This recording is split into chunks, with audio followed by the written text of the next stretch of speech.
Hey everybody, I'm Tony and this is Addicted to Gear. Thank you for joining us. Today we're talking about yet another step in the Donner Strat upgrade project that we've been posting. We've done a lot of work on the Strat so far and it's coming along nicely. In today's video, we're going to be talking about nuts, not your relatives. We're going to be talking about the ones that you find on the guitar neck and basically how to shape it, cut the nut slots, install it, and make sure everything works flawlessly. And it's probably one of the most critical aspects of your guitar in order for the guitar to play properly. If a nut is not cut properly, or if you have a bad nut installed on your guitar, you'll notice these common problems. The guitar won't stay in tune, especially after bending a string or using your tremolo. Sometimes you will hear weird pinging noises or high-pitched pinging noises, and other times you might even hear your strings sound like a rubber band. So these are all aspects of the nut. People will ask me, my guitar doesn't stay in tune, should I change the tuners? And my first response is, have you checked the nut? Because really the tuners and the nut work together. Having both a good quality nut and proper tuners will increase the playability and enjoyability of your guitar tenfold. All right, so today we're going to be going over the steps involved in installing this nut, and the video will show you how I go about doing it. I just want you to understand that, you know, I don't have all of the high-tech tools that you can buy to be able to do an installation like this. This video is really the down and dirty version where we're basically using the tools that are readily available and not too expensive. There's a couple of tools, however, that I'm going to suggest that you get if you're planning on doing something like this. And number one is a string spacing ruler. And what this is basically a metal ruler that has little slots cut on both sides, the bass treble side, and basically they're compensated. So they're tighter at one end and then they get a little bit wider at the other end. And this is a very important tool to have when you're trying to make your slots and align them in such a way where the bass strings are a little bit further away or wider than the treble side. Okay, super important for when you do something like this. I strongly recommend you invest in this item as well, and this is a set of thickness gauges. So these can be found in your auto parts store, and all it is a bunch of little metal tabs that have different thicknesses on them. This is perfect for checking the height or the depth of your slots in relationship to your frets, and it's also very good for other things when you're doing general guitar setup, like checking the space between your frets and your strings. So this is a very inexpensive tool to have, but it's super important. The other important tool that you will need is something like this, which is a fret slotting file, and I use this to start off the fret slots before I use another tool, which I'll show you in a second, to actually finish off the slots. This basically is very, very sharp and is excellent for cutting or at least starting the fret slots so that your other tools won't slide all over the place when you're trying to make those slots. So that's super important. Now, I don't have a very good set of files, I'll be honest. The reason for that is I don't do nut installations, nut slots. I don't do that very often. These are a set of feeler gauges that have been slotted with some teeth that I actually use. It's not the ideal tool, but in a pinch it does the job quite well, and that's what I've been using for a while.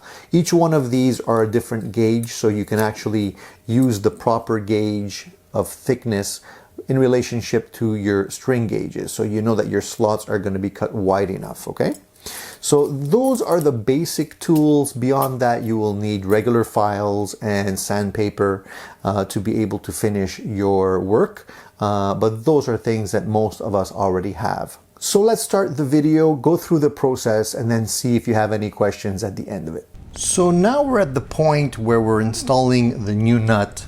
This is the old nut that was in the guitar. So as you can see, a relatively cheap plastic nut, nothing great. So I decided to upgrade it, and I installed one of these retro parts. This is a bone Strat nut, flat bottom, 1 11/16 by 3/16 by 1/8. So this is what I'm using. Now the nut was actually a little bit too wide for the slot, so I actually sanded it down just by rubbing the nut across my flat sandpaper until it got to the right thickness, and then I put it in there. And as you can see, I've already marked up the slots, and I liked the spacing on the old nut. So basically what I did is I transferred the spacing of the old nut to the new one, and I used this spacing ruler that basically has little notches cut out, so you can actually slide it along until you find the spacing that is correct, and then you could mark it up. So the idea here is that you can pretty much get any kind of spacing that you want, but I basically stuck with the default spacing on the old nut because I liked it.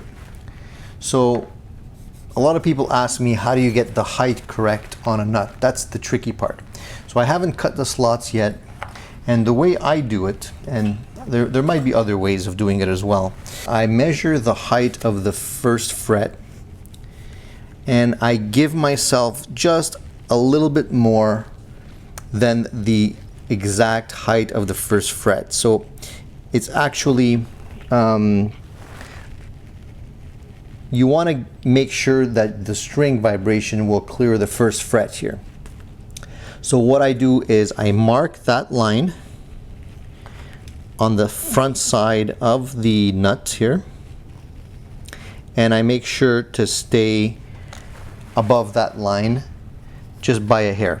So when I actually do the fret slotting, I don't go all the way down. I actually cut the nut shallower, then I install the strings and I do the final cutting, and I can see exactly how far off the first fret I need to be. Because if you go too low and you're cutting this nut, you got to cut another nut. Okay, so once I get the slots cut to the right depth, then I do the final polishing on the nuts. Right now all I did was I rough shaped the nut just slightly, and what I like to do is I like to take a nut file, and what I'll do is I'll file the nut, but I'll go towards the angle of the strings. As you can see here, you want to try and go towards the strings. A lot of nuts are flat. They don't necessarily need to be. So I like to be able to go towards the strings, so the front edge of the nut is basically what's going to be clearing the string vibration. And then of course I have to shape the nut so that it's comfortable, and I'll do that with fine sandpaper. And I want to cut the nut on the edges so that when you rub your hands up on the side of the neck, you don't feel the nut. So right now it's actually protruding by, I'd say, maybe 1.5 millimeters on both sides, and I'm gonna adjust that once I have everything adjusted with the strings. Okay, so now I'll show you how I'll go about cutting the nut slots. To do that, I use these tools, which are not exactly fret files. They were actually made for me. What they are precision ground feeler gauges with teeth in them that will allow me to go and grind out the slots at the string gauges that I need to be at. But what I do usually to start it off is I have another tool here, which is pretty important as well. It's this file that I use to start off the slots. This file is basically comes to a very sharp edge on both sides, very, very fine teeth, and it allows me to get in there and start the actual slot so that I can do that straight and not mess up. So to do this properly, I like to use some support on the neck so that things don't shift on me. So we'll place it in here, and basically we can then use the file to start off the slot.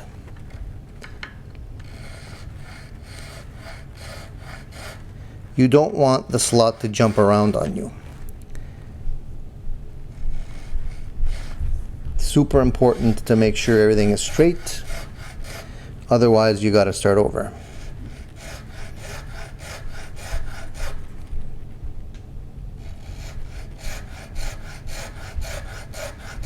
And it's best to take your time when you're doing this.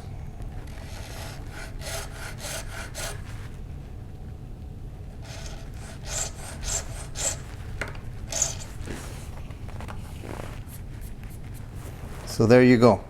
The beginnings of a slotted nut. So now the idea would be to use the proper thickness gauges to make sure that the slots are cut wide enough for what you need, okay? And I like to go with the gauges as per my strings. So I usually use these Ernie Ball hybrid slinkies, which go from 9 to 46. So then the idea would be to take the thickest slot, which is usually 46,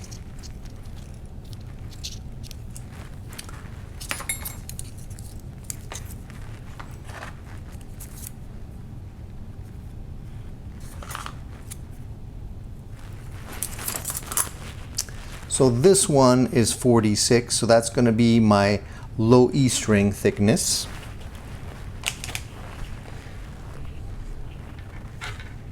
So I'll just cut the slot to make sure it's wide enough by using this guy. And at this point, I'm not going very deep. I want to stay above that line that I marked on the other side here. Okay, so that's 46. The next one would be 36. And if I don't have the exact measurement, which is often the case, I'll just rough it with the closest one and then make it a little bit wider. So I have a 34 here, which is not as thick as what I need it to be, but I could rock it a little bit to make it a little bit thicker.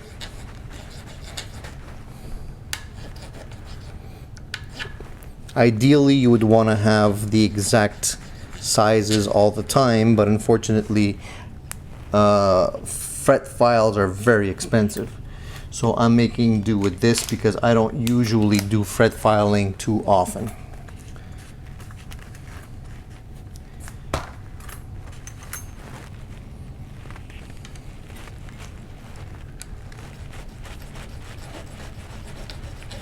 If you're doing this every day, it's worthwhile to invest in a set of proper fret files. I highly recommend that. It'll make your job way easier.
So there you go. That's the starting point. Now we got to get some strings on this guitar so that we can actually see what we're doing in terms of the height of the strings in relationship to the first fret here. Okay, that's the key element. You want to make sure that if this is your string, that it's clearing the first fret and it's not going to be hitting it. Otherwise, you're going to be getting some buzzing up here, which is not what we want. All right, so here you can see that the low E string has been installed. We need to install the string so that we can finalize the adjustment of the nut and make sure that the height at the first fret is correct. So the nut slots that we cut here are just preliminary. You can see that the string height on the slot is actually still a little bit high. The actual string should be halfway in the slot, and it's sitting a little bit high right now, but that's normal because right now we need to adjust the height between the fret and the string, and it's kind of high. So if I give you a side view and I press down, you can see how far the string has to go before it actually hits the fret. Now that's way too high. Typically what we want to see here is the string not sitting so high. You only want to have a slight clearance over the fret. So we want the nut to be cut in such a way that this string sits very close to the first fret but clears it so you don't have any pinging sounds. So we still have some more work to do here before we can finalize all of this. So I'm going to keep on adjusting the slots to the right height, and then I'll show you the results. So now that we have all of the strings installed and cut, so the nut is cut for every slot, you can see, however, that there are some nut slots that are cut deeper than others. I'll try and point them out to you so we can see that this nut slot is okay. This one is slightly deep, this one's very deep, this one's very deep, and so on and so forth. This one too. So what I'm going to do, you can see the line at the bottom of the nut here, and that's the indication of where I should stop the slots. So I haven't gone past that line, as you can see, but what I'm going to do now is I'm going to file down the top of the nut so that the strings basically will be cradled inside of the nut slots about halfway in, and that's basically how you want your slots to be configured. So you can see how much sanding I did of the nut with all the dust from the nut there, but you can see now, if I can get a closer shot of the strings, how they're not sunk into the nut. They're actually sitting on the nut and protruding just a little bit. That's what we want. You don't want your string to be sunk into the nut. You want it to be sitting cradled into the nut so that it glides over the nut and doesn't get snagged in it. All right, so that's basically the shape of the nut, and now we just have to polish it and make it look pretty. So what I'll do is I'll remove the nut and just run over the nut with some fine grits of sandpaper till it looks nice and shiny, and then just work on the edges here because they're still not flush on both sides. So that's all that remains to be done with the nut, and then we can call that a day. So here's the final shaped nut. You can see that I lowered it quite a bit so that the strings now are not sunk into the nut. They're actually sitting on top of the nut. I have to polish the nut a little bit more because there's some scuff marks that still remain, so I'll do that next. But I just wanted to give you a little tip here, because this is something that I learned a long time ago. Now, if your strings, for whatever reason, are in the nut slots deep, one way of checking whether or not you're going to have tuning issues is to just try to lift, just loosen the strings and try to lift the string out of the slot. If it snags for whatever reason, if you hear like a pinging noise when you try and pull the string out of the slot, that means that the nut slot is too tight. As you can see, my strings, you know, are pretty easy to come out of the slot, and that's what you want. Basically, you just want the nut slot to guide the strings and not snag them, because what ends up happening is when you bend your strings, the string will get pulled through the slot, and if it's too tight, it snags up, and that's why guitars have tuning issues. So I hope that segment was helpful for you. I hope it gives you a better understanding of how to go through the process. Of course, there's many different aspects to this, and you can do the same techniques in many different ways. It really is a question of finding what works for you. But in my experience, the way I like to work and the way I like to set up my guitars, this has worked well for me. So I hope that video helps you better understand the process of installing a nut. At this point, I've done quite a few installations and I'm pretty comfortable with it, and I get better with every one that I do. So I like to work on my own guitars. It gives me the ability to set up my guitars specifically how I like them. And if I mess it up, well, it's a learning experience and I get better the next time around. So if you've enjoyed this video and you found it helpful, please give me a thumbs up. If you have any questions about the process and what I've been showing in this video and you want some clarification on something, please feel free to drop me a comment. I'm more than happy to answer any of your questions. Now, this project is coming to a close. There's only a couple of little things left to do on it. And as soon as it's done, I will definitely show you the final results. We'll be able to play the guitar and see how it plays and feels, and if the job was well done or not. Overall, I've had a lot of fun so far working on this Donner Strat, and I'm pretty confident my son is going to enjoy this guitar once it's done. Please subscribe to my channel if you haven't already done so. There's going to be more great stuff coming your way. Hit the little bell icon if you want to be notified. See you soon.